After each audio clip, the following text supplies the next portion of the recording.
کیا آپ جانتے ہیں کہ گستاخ نبی ابو جہل کی موت کیسے ہوئی؟ تو بخاری اور مسلم میں عبد الرحمن بن عوف رضی اللہ عنہ کی روایت ہے۔ وہ فرماتے ہیں کہ بدر کے دن میں صف میں کھڑا تھا، میں نے دائیں اور بائیں دیکھا تو میرے دونوں طرف دو نوجوان لڑکے تھے۔ انہیں دیکھ کر مجھے تعجب ہوا۔ اچانک ان میں سے ایک آہستہ سے مجھے کہنے لگا کہ کہیں دوسرا نہ سن لے، چچا جان ابو جہل کون ہے؟ دکھا دیجئے مجھے۔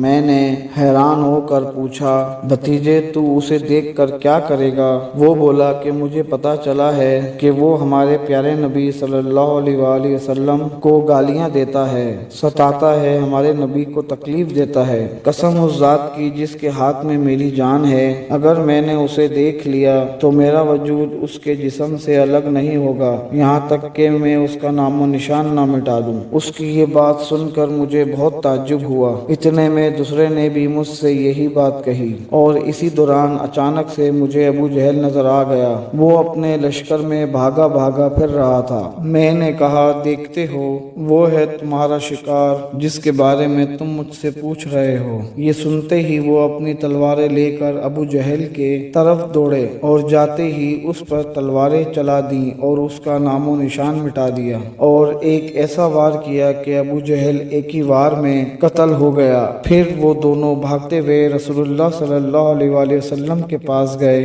اور پیارے نبی سے کہنے لگے کہ یا رسول اللہ، ہم نے ابو جہل کو قتل کر دیا۔ اور یہ سنتے ہی ہمارے نبی مسکرائے اور آپ نے پوچھا کہ تم دونوں میں سے کس نے اسے قتل کیا؟ ان دونوں میں سے ہر ایک کہنے لگا کہ میں نے قتل کیا ہے۔ تو آپ نے فرمایا کہ تم دونوں نے اپنی تلواریں صاف کر لی ہیں؟ تو وہ کہنے لگے کہ نہیں۔ تو رسول اللہ صلی اللہ علیہ وآلہ وسلم نے دونوں تلواریں دیکھیں تو فرمایا کہ سچ کہتے ہو، تم دونوں نے ہی ابو جہل کو قتل کیا ہے۔ سلام ہے ان دونوں بچوں کو جن کا نام معاذ بن عمر بن جموح اور معاذ بن کفرہ تھا، جنہوں نے اپنے نبی کی محبت میں دنیا کے سب سے بڑے گستاخ نبی کو قتل کر دیا، اور گستاخ کا انجام بھی ایسا ہی ہونا چاہیے۔ تو ہمارے اندر بھی اپنے نبی کی محبت انہی دونوں کی طرح ہونی چاہیے کہ ہم اپنے نبی کے لیے ہر ایک چیز قربان کر دیں، اپنی جان بھی قربان کر دیں اور اپنے گھر و بار بھی۔ تو ہمارے نبی پر قربان ہے ہر ایک چیز۔ یہ تھا